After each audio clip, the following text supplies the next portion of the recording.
오늘 계속해서 마가복음 말씀을 살펴보고 있는데 오늘도 계속해서 예수님께서 지금 하시고 있는 말씀 중에 중요한 것이 무엇이냐면은 예수님께서 지금 어디로 가고 계시다는 거예요? 지금 예루살렘으로 올라가면서 제자들에게 지금 말씀을 하고 있다는 게 굉장히 중요한 겁니다. 그러니까 이제 시간이 얼마 남지 않은 상황입니다. 시간이 얼마 남지 않은 상황에서 이 주의 길, 그러니까 예루살렘으로 올라가는 길 가운데 하나님의 말씀을 전하고 있기 때문에 이 말씀이 제자도와 관련된 말씀이 굉장히 많아요. 그러니까 제자로서 이 땅을 살아갈 때에 어떻게 살아가야 되는가에 대한 좀 우리가 들으면 굉장히 좀 부담스럽고 좀 살아가기가 좀 힘든 그런 말씀들을 계속해서 지금 제자들 가운데 하고 있다라는 것입니다. 예수님께 초기 사역에서 보면은 예수님께서 제자들의 어떤 제자도, 제자의 길에 대해서 그렇게 강조하지 않아요. 그런데 이제 점점점 예수님께서 십자가로 가면 갈수록 제자들에게 이제 원하시는 그런 삶의 모습, 내가 떠난 뒤에 성령이 임했을 때 이제 너희들이 나를 대신해서 그리스도를 전파하며 살아가는, 나를 증거하며 살아가는 삶을 살게 될 텐데 그런 삶을 살아갈 때에 이런 삶이다라는 것을 가르쳐주고 예수님께서 떠나가시는 장면이 계속해서 이어진다라고 보시면 되겠습니다. 여러분 21세기 이 시대를 어떻게 정의할 수 있겠습니까? 여러 가지로 정의할 수 있겠지만은 제가 정의해 보기에는 21세기의 사람들은 눈에 보이는 것에 관심 있고 눈에 보이지 않는 것에 관심이 없는 그런 세대다라는 생각이 듭니다.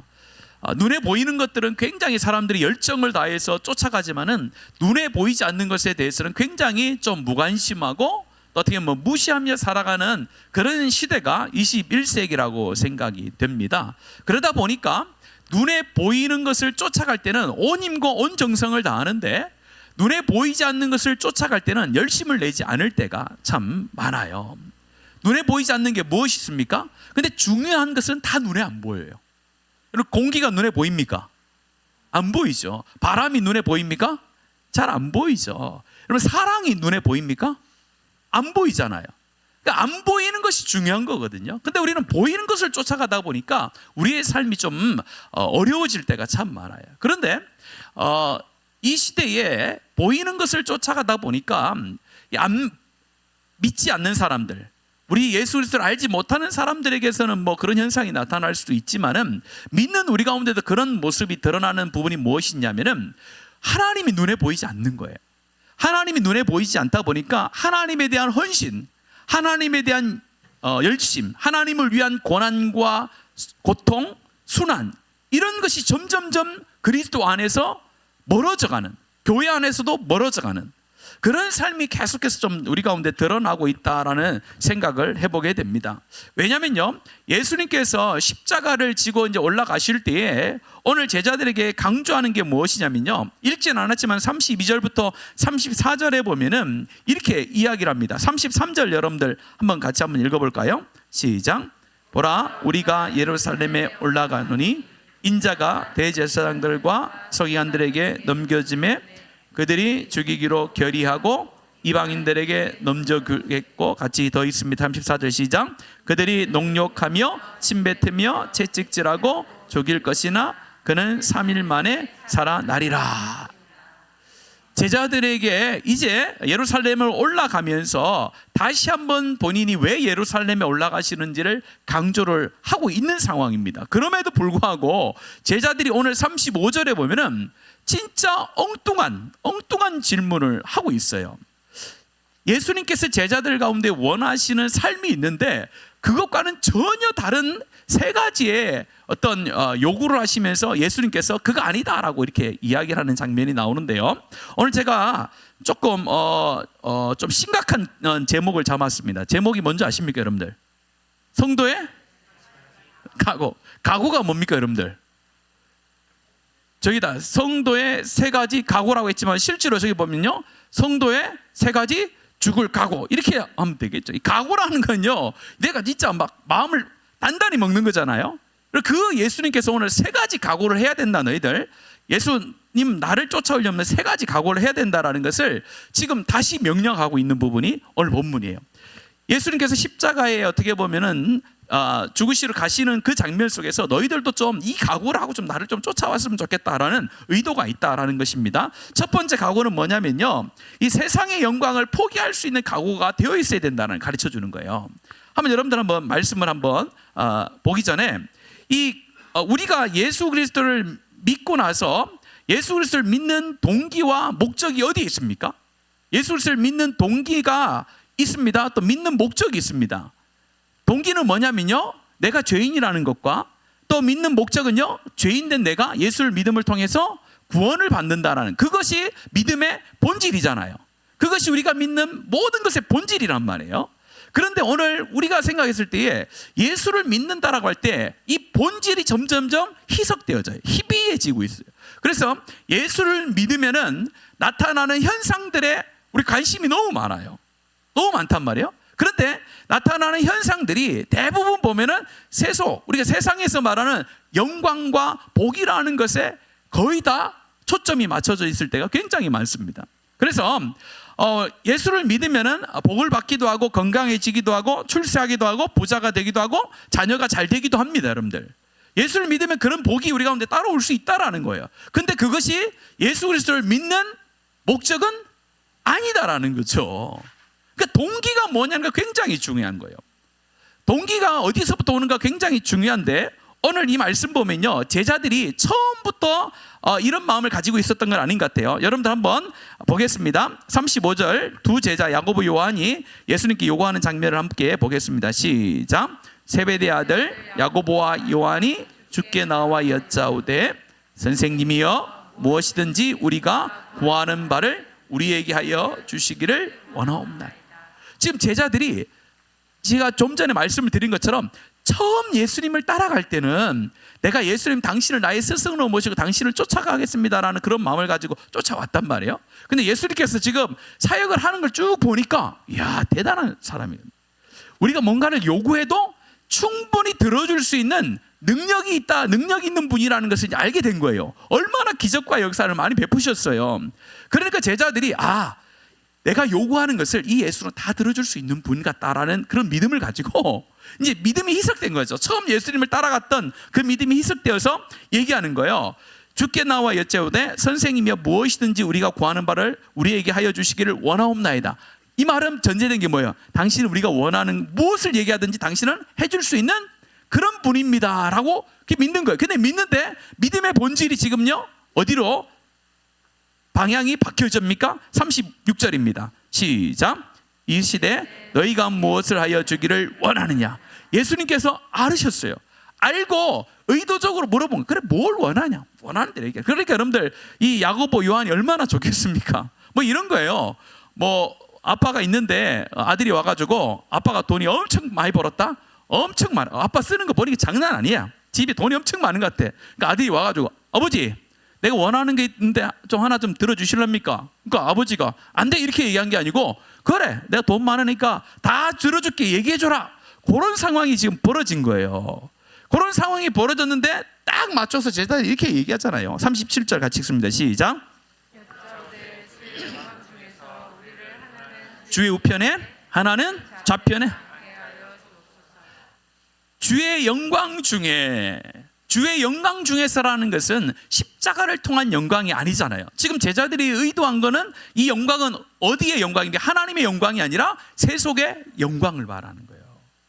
예수 당신 예루살렘 가면은 참 당신의 능력 가지면은 이 로마를 무찌르고 다시 이 예루살렘을 회복하고 당신이 왕이 될 줄로 내가 믿고 있다. 그런 믿음을 가지고 있었던 거예요.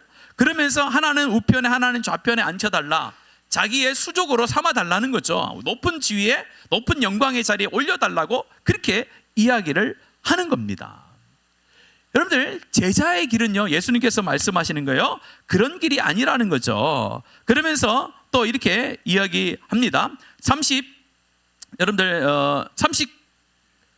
38절 말씀 같이 읽습니다. 시작. 예수께서 이르시되 너희는 너희가 구하는 것을 알지 못하는도다. 내가 마시는 잔을 너희가 마실 수 있으며 내가 받는 세례를 너희가 받을 수 있느냐. 네가 원하는 네가 생각하는 영광이 아니라 내가 가야 될 영광은, 내가 취할 영광은 너희들이 생각하는 그런 영광 아니야 라고 그렇게 말씀을 하시는 거예요. 이 부분에서 우리가 하나님을 따라간다는 것, 하나님을 섬긴다, 예수님을 따라간다라는 것은 오늘 이야기한 것처럼 주의 영광을 구하는 것이지 세상의 영광의 자리에 앉는 삶이 아니라는 거예요. 그래서 교회는요, 이 세상의 영광이 올 때 조심해야 되는 거예요. 교회가 세상으로부터 지위가 높아졌을 때에 굉장히 조심을 해야 됩니다. 그런데 오늘 우리 한국 교회가 뭐 다 그렇다라는 건 아니지만요, 점점점 힘을 잃어간 때가 언제부터라고 여러분들 생각하십니까? 여러 가지 이유가 있을 수 있어요. 우리 성도들이 어떻게 보면은 교회를 섬기는 데 있어서 하나님의 영광을 구하기보다 누구의 영광을 구한 거예요? 그렇죠, 자신의 영광, 어떻게 보면 교회 이름의 영광을 구했을 때부터 아마 교회의 힘이 상실되지 않았을까라는 생각을 해봅니다. 또 하나는요, 사회적으로도 마찬가지예요. 사회적으로도 이 교회라는 이 공동체가 우리 나라 사회에 영향력을 미쳐야 되는 것은 맞습니다. 영향력을 미쳐야 됩니다. 교회가 세상에 좋은 영향력을 미치는 것은 반드시 맞아요. 근데 그 좋은 영향력을 미치는 방법이 세상의 영광을 통한 겁니까? 아니면 섬김을 통해서입니까? 그렇죠. 그런데 우리가 성도가 많아지고 교회의 재정이 많아지고 교회의 사이즈가 커짐을 통해서 그 세상의 영광의 위치에서 세상에 영향력을 미치려고 했던 그때부터 교회가 점점 힘을 잃었지 않나라는 생각을 해봅니다. 교회는 아무리 커도 세상에 영향력을 미치는 방법은 우리가 달라야 된다는 거예요. 우리가 힘이 있기 때문에 우리가 이야기하면 듣겠지라는 것은 그 하나님의 방법이 아닐 수도 있다라는 생각을 우리가 할 필요가 있다라는 거죠. 그래서 우리가 교회의 영광을 구할 때 그리스도를 기초로 한, 그리스도에 대한 믿음, 그 하나님의 영광이 기초되어지지 않는 영광은 우리가 내려놓을 줄 알아야 되고, 또한 우리가 교회를 섬기면서, 하나님의 교회를 섬기면서 우리가 하나님 앞에서 이 세상에서 잘못된 영광을 구하는 모습이 있으면은 내가 내려놔야 된다는 겁니다. 그래서 우리가 교회를 섬길 때에 이 영광을 구한다는 것, 이 자기가 필요를 위해서 뭔가 하나님 앞에 구한다는 것을 구할 때마다 항상 조심할 필요가 있습니다.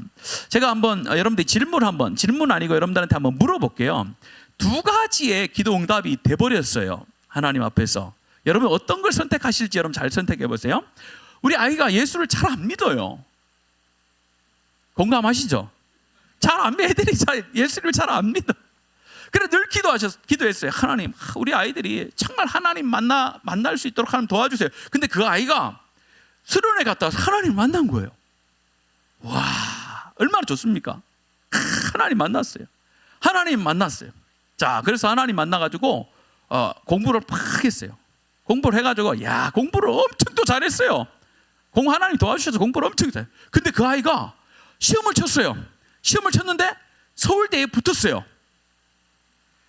자, 그런데 서울대에 붙었는데 자기가 곰곰이 생각해 보니까 하나님 만나니까 내가 서울대 가는 것보다 내가 신학교 가는 게 맞는 것 같대요. 그래가지고 서울대를 안 가고 내가 신학교 가서 내가 목사 되려고 신학교를 가버렸어요. 자, 그때 역시 우리 하나님이 대단하다. 여러분 그렇게 박수 칠 사람이 몇 명이나 될까요? 다들 이야기하면 야 신학교는 나중에 가고 지금 어디 가라고요? 서울대 가라. 뭐 예를 든 게 그런 거 하나는 거예요. 우리가 뭐 서울대 가냐, 신학교 가냐, 그게 뭐 하나님의 영광이냐, 자기 영광이냐, 그렇지 않지만 우리 본질상으로 그걸 원하는 것이 우리 인생이라는 거예요.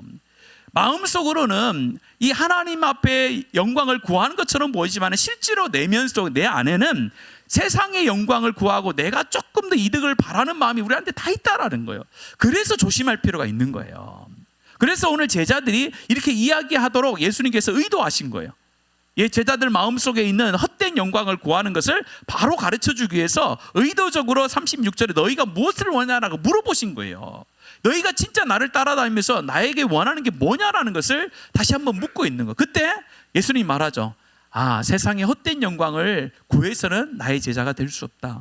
세상의 영광을 십자가 밑에 내려놔야 된다. 그래야 제자의 길을 갈 수 있다. 이렇게 말씀하고 있는 거예요. 두 번째는요, 오늘 말씀해 보면은 이 섬김의 각오를 하라고 말씀하세요.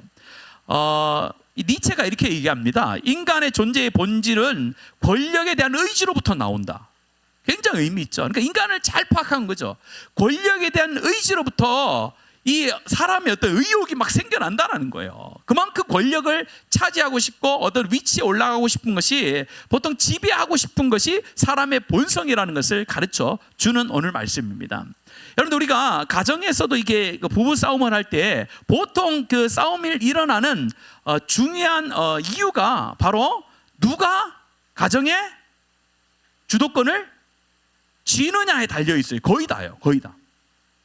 거의 다 자기가 주도권을 쥐려다 보니까 이 부부가 싸움을 하는 경우가 많거든요. 이것은 뭐 부부 사이뿐만 아닙니다. 여러 가지 상황 속에서 지배에 대한 욕구가 우리 인간들에게 굉장히 많습니다. 그런데 오늘 예수님께서는요, 뭐라고 합니까? 지배하는 자리가 아니라 섬김의 자리에 가야 될 것을 말씀을 하고 있어요. 오늘 말씀 여러분들 보십시오. 오늘 말씀 읽었던 42절 말씀 같이 읽습니다. 42절입니다. 시작. 예수께서 불러다가 이르시되 이방인의 집권자들이 그들의 임의로 주관하고 그 고관들이 그들에게 권세를 부리는 줄을 너희가 알거니와. 자, 세상의 리더십, 세상의 지도력은요, 뭐라고 대답해? 오늘 말씀해 보면은 단어들이 나와요. 주관하고 권세를 부리는 줄을 이렇게 이야기한단 말이에요. 지배한다, 주관한다, 권세를 부린다, 이런 표현. 이게 세상에서 위치에 있는, 높은 위치에 있는 사람들의 보통 일반적인 삶이라는 거예요. 그런데 오늘 예수님께서는 뭐라고 말씀합니까? 43절과 44절의 말씀 같이 한번 읽겠습니다. 시작. 너희 중에는 그렇지 않을지니 너희 중에 누구든지 크고자 하는 자는 너희를 섬기는 자가 되고 너희 중에 누구든지 으뜸이 되고자 하는 자는 모든 사람의 종이 되어야 하리라. 아멘. 예수님께서 42절과 43절, 44절, 45절 딱 대조를 이룬 거예요. 세상의 사람들은 주관하고 지배하고 권세를 부리는 것이 어느 위치에 있는 사람들이 하는 일반적인 행동이다. 그런데 믿는 우리들은 높은 자리에 가지 말라는 뜻이 아니죠. 섬기는 자가 된다는 것은 높은 자리에 있음에도 불구하고 낮은 자를 섬기는 사람이 되어야 된다는 거예요. 그러니까 예수를 믿는다, 예수를 따라간다는 것은 섬김의 각오를 하라는 거예요. 내가 어떤 자리에 있든지 간에 내가 다른 사람을 섬김의 자리 가운데서 내가 항상 섬기는 자로 내가 섬기겠다라는 마음이 있어야 된다는 겁니다. 그런데 이게 참 쉽지 않은 것이죠. 특별히 우리 한국 사회는 더 쉽지 않아요. 왜냐하면 한국 사회는 일반적으로 이 계급화가 굉장히 잘 돼 있는 민족 중에 하나입니다. 우리나라는 어떤 계급화가 되어 있습니까? 첫 번째, 제일 많은 계급화가 그냥 딱 사람 만나면요 나타나는 게 있어요. 어떤 계급화입니까? 정확하게 아시네요. 나이죠, 나이.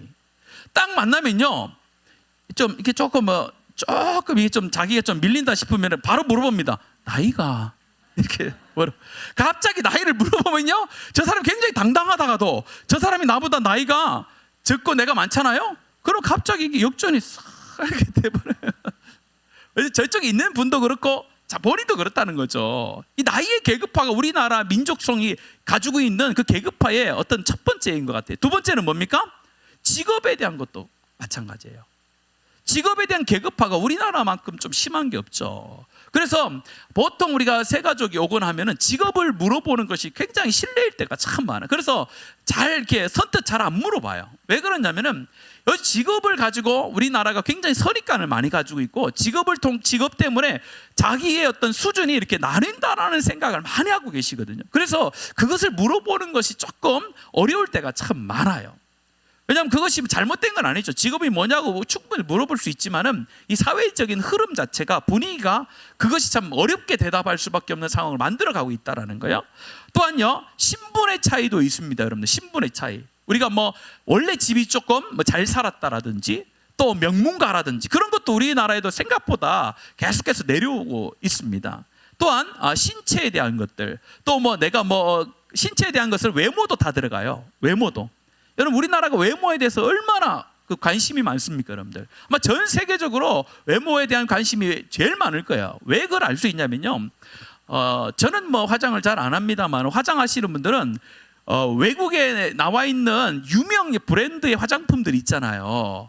그런 화장품들을 여러분들 첫 판매를 할 때, 첫 판매를 할 때 우리나라에서 하는 경우가 굉장히 많습니다. 그리고 우리나라 모델을 막 쓴단 말이에요. 우리나라는요, 전 세계에서 요만한 나라입니다. 세계 지도를 펴놓고 보세요. 우리나라가 어디 갖다 붙어 있는지 잘 못 찾아요. 여러분들, 애들은 잘 못 찾아요. 그런 나라인데도 불구하고 이 미용에 관련된 거, 사람의 외모에 관련돼 있어서는요, 굉장한 우리가 투자를 하고 거기에 또 우리가 좀 높은 어떤 그런 수준을 유지하는 나라입니다. 이것처럼 우리나라는 뭐 계급화되는 게 굉장히 너무 많아요. 그러다 보니까 이것이 어떤 누구 밑에 있는다, 누구 밑에서 이렇게 섬긴다는 것이 자기가 그 사람보다 못하다는 생각을 늘 하게 되는 그런 마음이 있어요. 그런데요, 성경은 말합니다. 섬기는 자가 되어야 으뜸이 될 수 있다는 거예요. 섬기는 자가 섬김을 받는 자보다 성경은 큰 사람이다, 이렇게 이야기해요. 세상은 반대잖아요. 세상은 뭐예요? 섬기는 자가 섬김을 받는 사람 밑에 있는 거잖아요. 근데 성경은 반대라는 거예요. 하나님의 제자의 길은 그 반대의 길을 갈 수 있느냐, 그걸 말하는 거예요. 내가 충분히 저 사람에게 내가 요구할 수도 있고, 내가 충분히 저 사람에게 뭔가를 내가 지시할 수도 있지만은 그 밑에 가서 내가 섬겨줄 수 있는, 섬기면서 같이 갈 수 있는 리더십을 발휘할 수 있느냐가 바로 우리가 하나님 앞에서 섬기는 자로 세워야 될 모습이라는 겁니다. 오늘 교회 안에서도 제가 수요일 날 말씀을 드렸죠. 수요일 날 사무엘이 마지막으로 고백을 하잖아요. 마지막으로 이렇게 결단을 하잖아요. 어떤 결단을 합니까? 마지막까지 자기의 사명을 다 하겠다. 근데 사명 두 가지를 말씀드렸어요. 여러분 기억나십니까? 네, 첫 번째는요, 너희들을 위해서 기도를 쉬는 죄를 범하지 않겠다. 끝까지 기도해 주겠다는 거예요. 두 번째는 뭔 사명이 있었다고요? 네, 그렇죠. 하나님께서 원하시는 바른 길, 선한 길을 내가 너희들과 끝까지 가르쳐 주겠다. 그 두 가지의 사명을 가지고 있었다라고 말씀드리면서 기도해 줘야 된다라고 얘기했잖아요. 사무엘이 백성들을 위해서 기도해 준다라는 거, 그것이 굉장히 중요한 거예요.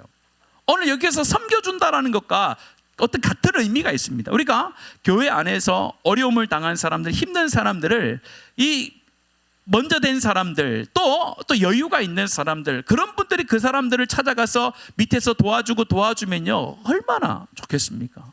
그런 교회와 또 셀이 되어지기를 예수님의 이름으로 축복합니다. 예, 그런 교회가 되는 거예요. 제가 유튜브 방송 중에서 제가 이제 구독을 하고 보는 그 강의가 있는데, 거기에서 제가 2번 들었는데, 저 의미가 있어서 2번 들었는데, 어떻게 했냐면 거기서 이제 시대의 트렌드를 좀 얘기해 줘요. 그러면서 이제는요, MZ 세대가 지나갔다요. MZ 시대가 지나가고 어떤 세대가 온다고요? 잘 모르십니까? 알파 세대가 온대. 알파 세대. 이제 Z 시대가 30대가 돼 버렸대요.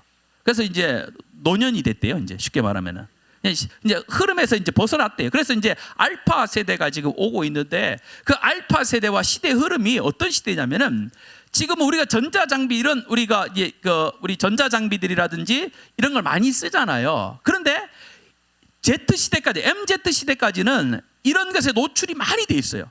핸드폰이라든지 어떤 컴퓨터라든지 이런 것에 노출이 많이 되어져서 그걸 통해서 모든 걸 다 하는 시대라는 거예요. 지금요, 다 하잖아요, 여러분들. 그래서 식당만 가도 어떻습니까? 사람하고 사람을 만나는 것이 아니라 이걸로 신청하잖아요. 그래서 저는 왜 종업원이 안 오나 했더니 그걸로 신청하세요 이러더라고요. 벌써 그렇게 됐더라고요. 모든 식당들이 요즘에는 종업원이 안 와요. 가만히 있어요. 그냥 시킬 때까지 가만히 있는 거예요. 그런데 알파 세대가 됐는데, 지금 이제 우리나라는 미국에서 계속 10년 전에 있는 문화들이 들어오는데, 지금 미국의 문화는 많이 바뀌었대요. 그러면서 어떤 알파 시대는 어떠냐면, 사람과 사람이 만나고 사람과 사람이 교제하는 그런 문화로 많이 바뀌었대요. 그래서 언플러그, 이제 플러그가 꽂혀 있는 상태에서 살아가는 게 MZ 세대고, 이제는 플러그를 빼고도 살아가는 아날로그 시대를 다시 살아가자. 이게 사람과 사람이 만나서 뭔가 이야기하는 그런 커피숍이 어떻게 해요? 주가가 엄청 올라간대. 그래서 누가 커피 사러 오면은, 동네 사람이 오면은 종업원들이 다 나와서 어떻게 사세요 요즘에? 어려운 일은 없어요? 그걸 물어주고 함께 해주는 커피숍이요, 요즘에는요 잘 된대요. 그러니까 앞으로 여러분들, 우리나라도 여러분들 그런 커피숍을 차리세요, 여러분들. 그래서 이제는요, 우리가 프랜차이즈라는 스타벅스라는 그런 것이 주가가 다 내려간대요. 거기는요 MZ 세대가 다 이용한 거. 그냥 핸드폰으로 주문하는 것, 사람이 만나서 그렇게 하는 것이 아니라 그냥 먹는 것. 그러니까 그런 의미가 있는 이 어떤 사업이라든 공동체는 무너진다는 거예요. 그래서 앞으로의 세대는 어떤 세대가 될 거냐? 사람과 사람이 만나고 사람과 사람이 위로하고 사람과 사람이 함께 할 수 있는 공동체가 앞으로 더 이 시대가 필요한 시대가 될 거라고, 다시 그 시대가 돌아올 거라고 이렇게 전망을 하더라고요. 그 강의를 딱 들으면서 제가 생각했어요. 그런 공동체가 어떤 공동체예요? 교회죠, 여러분들. 저 그런 생각이 딱 들면서 우리 교회가 앞으로 나갈 방향은 그거다. 살아온 사람들이 많이 오겠죠. 어떻게든 살아온 사람이 오면요, 그 사람이 필요한 건 뭐냐? 그 사람이 필요한 거는 세련된 어떤 그런 교회 건물이 아니라는 거예요. 최첨단화된 그런 건물을 원하는 게 아니라는 거예요. 뭘 원해요? 내가 이 교회 가서 사람으로서 인정을 받는가? 내가 사람으로서 내가 어떻게 보면 그 사람들의 섬김을 통해서 내가 살아있다는 것을 느낄 수 있는가? 그거를 교회가 줄 수 있는 그런 모습이 있어야 이 시대가 살아남을 수 있는 바로 하나님이 원하는 교회가 될 거라는 생각이 들더라고요. 그래서 여러분들 제가 요즘 설교를 너무 많이 해가지고 언제 설교한지 모르겠는데 하여튼 한 2주 전인가 했어요. 2주 전 금요일 기도회 때인가 제가 말씀을 드렸죠. 뭐라고 말씀드렸습니까? 교회는 뭐보다 뭐가 중요하다고요? 그렇죠. 우리가 돈, 물질 이런 것들보다 사람이 중요하다. 그래서 교회는 돈은 손해봐도 누굴 잃으면 안 된다고요? 그렇죠. 사람을 잃으면 안 된다는 거예요. 그런 교회가 앞으로 세상에 많은 사람들이 요구하는 교회 되고, 그 사람들이 왔을 때에 누구를 받아들일 수 있을까요? 예수 그리스도를 받아들일 수 있잖아요. 그래서 이것이 우리 유치부부터 시작해서 노년에 이르기까지 모든 사람에게 이런 어떤 걸 해줄 수 있는 교회가 되면은, 지금 우리 이 남문뿐만 아니라 이 동네에서 정말 사람이 그립고 사람의 어떤 도움을 받기를 원하고 사람의 위로를 받기를 원하고 사람께 함께하고 싶은 사람들이 얼마나 많겠어요, 여러분들. 그런 사람들에게 우리가 섬김의 사람으로 가서 그들의 필요를 채워줄 뿐만 아니라 그들과 함께 나눠주고 그들 가운데 참된 위로자 대신 참된 소망 대신 예수 그리스도를 전해줄 수만 있다면은 그런 교회가 하나님이 기뻐하는 교회가 되지 않을까라는 생각을 해봅니다. 그런 교회 되기를 간절히 원합니다. 그래서 여러분들 요즘 우리 초등부, 중고등부, 대학생들이요 정말 힘듭니다, 여러분들. 직장인들은 더 힘들고요. 살아남기 위해서 안간힘을 쓰고 진짜 우리나라 대한민국에서 살아남으려고 용을 쓰는 시대가 바로 오늘 다음 세대 젊은이들 밑으로 다 있거든요. 그런 사람들이 어디 가서 여러분들 그 수없이 많은 무한 경쟁 속에서 어디 가서 여러분 섬김을 받고 어디 가서 진짜로 하나님께서 주신 위로를 받을 자리가 하나도 없어요. 그런 걸 해줄 수 있는 교회가 되면요, 우리 하나님께서 한 영혼을 살리는 것에 가장 관심이 많다고 하셨잖아요. 그런 섬김이 우리 교회에 모든 성도들 가운데 있기를 간절히 원합니다. 마지막 세 번째는요, 어떤 각오를 원하면은 너무나도 잘 아는 각오예요. 우리 37절 읽었지만 같이 한번 읽어볼게요. 37절입니다. 시작. 여짜오되 주의 영광 중에서 우리를 하나는 주의 우편에 하나는. 여러분들 이 말이요, 예수님이 들었을 때는요 실제로 여기에서 웃지는 않으셨지만은 아마 조금 웃었을 거예요. 여러분 지금 예수님과 이 제자들이 이 야고보와 요한이 생각하는 주의 영광은 완전히 다르다고 했잖아요. 이 제자들이 원했던 주의 영광은 세상적인 영광을 이야기한 거지만 예수님께서 말씀하신 영광은요 어디에서 죽으심이에요? 지금요 십자가에서 죽으심이죠. 그러니까 십자가에서 죽으실 때 한 명은 좌쪽에 한 명이 우측에 해달래요. 그럼 어디에 가야 되는 거예요? 그렇죠. 좌측에 있는 십자가에 또 우측에 있는 십자가에 매달려야 되는 거예요. 그러니까 예수님께서 말씀하시잖아요. 너희들이 지금 말하는 게 무슨 뜻인지 모른다. 너희들이 내가 지는 십자가를 질 수 있다고 하는데 너희들 그거 지는 게 아니다 라고 이야기를 하는 거예요. 그러면서 예언과 같은 말을 합니다. 38절입니다. 시작. 예수께서 이르시되 너희는 너희가 구하는 것을 알지 못하는도다. 내가 마시는 잔을 너희가 마실 수 있으며 내가 받는 세례를 너희가 받을 수 있느냐, 이렇게 말하는 거예요. 불가능하다는 거죠. 그러면서 39절에 또 이렇게 합니다. 시작. 그들이 말하되 할 수 있나이다. 예수께서 이르시되 너희는 내가 마시는 잔을 마시며 내가 받는 세례를 받으려니와 이렇게 얘기해요. 조금 앞에는 분명히 말씀하셨잖아요. 그 내가 마시는 잔을 너희들이 못 마신다 해놓고 뒤에는 또 마실 수 있다는 거예요. 이게 뭐냐면은 지금 십자가에 죽는 그런 가운데서는 너희들이 내 옆에 서는 그런 상황이 아니다. 그러나 내가 죽고 난 뒤에는 너희들이 그 십자가를 대신해서 질 거니까 조심하라 이렇게 얘기하는 거예요. 그러니까 고난의 십자가를 너희들이 쳐야 된다는 걸 지금 말씀을 하는 거예요. 그래서 내가 그리스도의 길을 간다라는 것은 고난의 흔적이 있어야 된다라는 것을 말하는 거예요. 내가 그리스도의 흔적을, 고난의 흔적을 내가 몸속에 있어야만이 그것이 하늘나라에 갔을 때 내 상급이 된다라고 말씀을 하는 겁니다. 우리 믿음의 선배들이 무엇을 믿고 그들이 고난 가운데 참을 수 있었을까요? 말씀하잖아요. 오늘 로마서 8장 18절에 말씀해 보면요, 이렇게 읽습니다. 같이 읽으면 시작. 생각하건대 현재의 고난은, 그렇죠. 우리의 믿음의 선배들, 짧게는 우린 이 땅 가운데 와서 복음을 한 번도 전해보지도 못하고 죽은 선교사님들부터 시작해서, 또한 지금도 어려움을 당하고 고난 가운데 있는 선교사님들, 또한 이전에 우리가 알고 있는 수많은 믿음의 사람들이 왜 죽음 앞에서 복음을 전하고 복음의 삶을 통해서 그런 고통을 받으면서까지도 우리가 포기하지 않고 그 길을 갔을까요? 그것은 단 하나밖에 없는 거예요. 십자가의 길, 고난의 길이 누구의 길이기 때문에요? 그리스도의 길이기 때문에 그 길을 간 것뿐이에요. 고난을 받는 것이 기뻐서 그런 게 아니에요. 고난 받는 건 힘든 겁니다. 고난 받는 것이 나는 좋아, 나는 좋아, 그러면 그 사람 정신이 나간 사람이죠. 자기가 고난을 받는데 아프죠. 당연히 고난이 나에게 오면 힘들죠. 그러나 그 고난이 나에게 고난이 오고 힘들지만은 앞으로 뭐요? 장차 우리에게 날 영광과 비교할 수 없도다. 전혀 그것과는 비교가 되지 않을 만한 하나님의 영광이 그 고난 뒤에 있기 때문에 그 고난 뒤에 있는 영광을 바라면서 고난을 내가 인내하며 갔던 거예요. 십자가의 길, 고난의 길이 그리스도의 길이요, 그것이 영광의 길이라는 것을 제자들 가운데 마지막으로 가르쳐 주고 있습니다. 여러분, 오늘 두 제자가 이름이 나와요. 누구와 누굽니까? 야고보와 요한이었어요. 근데 야고보와 요한이 이렇게 얼토당토한 예수님이 십자가의 길을 지금 예루살렘으로 올라가고 있는 이런 요구를 했단 말이에요. 근데 이 말씀을 듣고 이들의 끝이 어떻게 되는지 압니까? 완전히 변했어요. 여러분, 야고보는요, 최초에 뭐가 됩니까? 순교자가 되잖아요.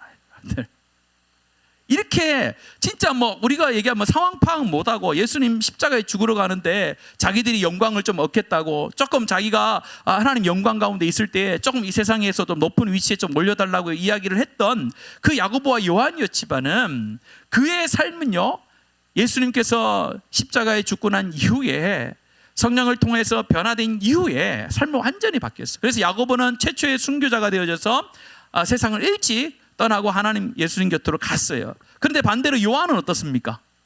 요한은 보통 12제자 중에 가장 오래 살았다고 합니다. 성경학자들은 95세까지 살았다라고 이렇게 이야기하는데, 반모섬에서 마지막 요한계시록을 쓰고 마지막 에베소 교회를 끝까지 지키면서 교회를 섬겼던 사람이 바로 이 요한이라는 제자예요.